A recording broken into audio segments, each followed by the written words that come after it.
तो उन्होंने कहा कि ढूंढो कोई तो मुसलमानों में जाति समूह होगा जिसको हम इस काम में लगा सकें। तो कुरैशी जाति समूह के मुसलमानों को प्रताड़ित करके, अत्याचार करके, मार पीट के अंग्रेजों ने गाय के कत्ल के काम में लगाया और उनको इतना प्रताड़ित करते थे कि गाय काटो, गाय काटो।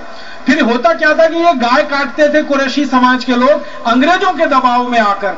फिर अंग्रेज इसको पूरे देश में प्रचारित करते थे हिंदुओं के बीच में कि देखो तुम्हारी गाय तो मुसलमान काट रहे हैं। तो 1870 से 1894 तक जो आंदोलन चला गोरक्षा का, जिसमें हिंदू मुसलमान दोनों साथ मिलकर गाय को बचाने के लिए लड़ रहे थे।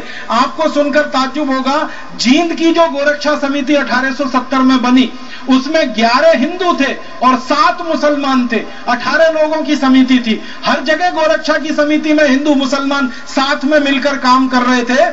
विक्टोरिया ने लैंसडाउन को आदेश देकर मुसलमानों से जबरदस्ती गाय कटवाकर कुरैशी समाज के लोगों को दबाव डालकर एक घृणित काम शुरू किया और सारे देश में यह लहर फैल गई। हिंदू और मुसलमान जो मिलकर गाय को बचा रहे थे।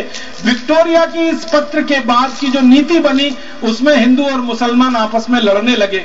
मुसलमानों के बीच में प्रचार किया गया कि कुरैशी को बहिष्कार करो क्योंकि ये गाय काट रहे हैं। हिंदुओं में प्रचार किया कि कुरैशियों को मारो पीटो क्योंकि तुम्हारी गाय काट रहे हैं और अंग्रेज पूरे सुरक्षित हो गए। 1894 से ये नीति बनी और 1897 में इस नीति ने पूरे देश में एक विस्फोट कर दिया। और पहली बार मुझे ये दुख है कहते हुए कि हिंदू मुसलमान का पहला दंगा 1897 में अंग्रेजों ने कराया। वो इस नीति के तहत कराया ताकि ये हिंदू मुसलमान अलग अलग हो जाए और इस देश की गाय कटती रहे और अंग्रेजों का शासन सुरक्षित रहे। लैंसडाउन वो खतरनाक अंग्रेज अधिकारी था जिसने हिंदू मुसलमानों को लड़वाया और हिंदुओं को मुसलमानों के खिलाफ, मुसलमानों को हिंदुओं के खिलाफ बरगलाया। ये लैंसडाउन ने कुछ टीम बना रखी थी। आपको सुन के लगेगा कि कितना घृणित आदमी था वो। उसकी टीम के लोग जाते थे और किसी मस्जिद के सामने रात को 2:30-3 बजे सुअर काट के डाल के चले आते थे, लैंसडाउन की टीम के लोग। और सवेरे हल्ला मचता था, देखो हिंदुओं ने सुअर काट के मस्जिद में डाल दिया। फिर लैंसडाउन के लोग जाते थे और किसी मंदिर के सामने गाय को काट के छोड़ के चले आते थे और लैंसडाउन के कर्मचारी प्रचार करते थे, देखो मुसलमानों ने गाय को काट दिया। इस तरीके से दंगा भड़काया और 1897 में जो दंगा भड़का इस देश में, वो दंगा भड़कते भड़कते 1905 तक इतना खतरनाक हो गया कि अंग्रेजों ने हिंदू और मुसलमानों के आधार पर देश का विभाजन करने का तय कर लिया और बंगाल राज्य को पूर्वी बंगाल और पश्चिमी बंगाल में बांट दिया।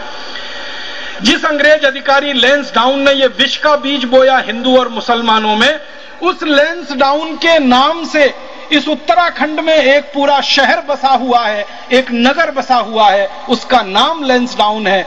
आत्मा को दुख होता है, कष्ट होता है, क्रोध आता है कि लैंसडाउन ने हिंदू मुसलमानों को लड़ाया। गाय का मांस अंग्रेजों को खाने को मिलता रहे, इसके लिए गाय का कत्ल करने के लिए कत्ल खाने चालू करवा के रखे। उस लैंसडाउन का नाम हम क्यों लें और उसके नाम पर कोई शहर का नाम क्यों बने?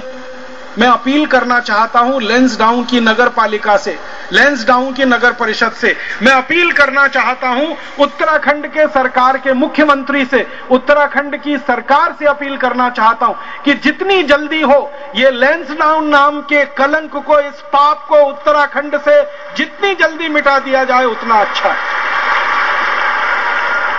हम सब भारत स्वाभिमान में लगे हुए कार्यकर्ता